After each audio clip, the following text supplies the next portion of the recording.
One original character returning to Grey's Anatomy has been highly emphasized ahead of Season 21's release, but I fear their return after 17 years could turn out to be disappointing. Grey's Anatomy Season 20's cliffhanger ending created chaotic circumstances for those at Grey Sloan Memorial, ensuring Season 21 will have many fires to put out. Among the various issues, Season 20's mass firings guaranteed key doctors won't work at Grey Sloan in Grey's Anatomy Season 21. The need for new doctors could make the character's return decisive considering Grey Sloan Memorial's state, but that won't necessarily make it successful story-wise. Recent Grey's Anatomy seasons proved able to integrate the key characters returning to visit Grey Sloan Memorial in the show's main storylines. Addison returning in Grey's Anatomy Season 18 for a uterine transplant and her groundbreaking research study perfectly embedded her within the hospital drama with Meredith and her job offer from Hamilton, and her work in reproductive care did the same in Season 19. Arizona's return in Grey's Anatomy Season 20 was instrumental in inspiring Bailey back into the magic of surgery, and this character's return after 17 seasons could have a similar arc in Grey's Anatomy Season 21.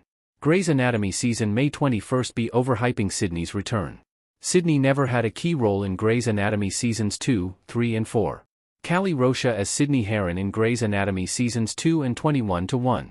Ever since the news of Callie Rocha's return as Sydney Heron came out, a lot of the coverage for Grey's Anatomy Season 21 focused on how exciting it is for a character who had been part of the medical dramas beginning to return. While it's incontestably impressive for an original character to return after so long, especially considering the hostile relationship between Bailey and Heron that can make things interesting in Grey's Anatomy Season 21, I am worried that all the anticipation about it might lead to Sydney Heron's return to Grey's Anatomy's ranks to be disappointing in the end. Indeed, Sydney's role had never been central in Grey's Anatomy Seasons 2, 3 and 4.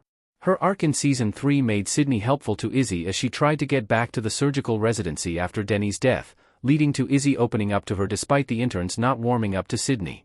Still, that was one of Sydney's few contributions, in addition to her rivalry with Bailey for the chief resident position.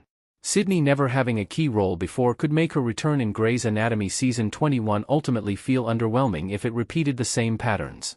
How Grey's Anatomy Season 21 can make sure that Sydney's return doesn't disappoint. Sydney's return could be worthwhile if her contribution was meaningful. Sydney Heron being a key to mending things between Meredith and Catherine would give her too big of a role that wouldn't fit with how her character was introduced earlier in Grey's Anatomy.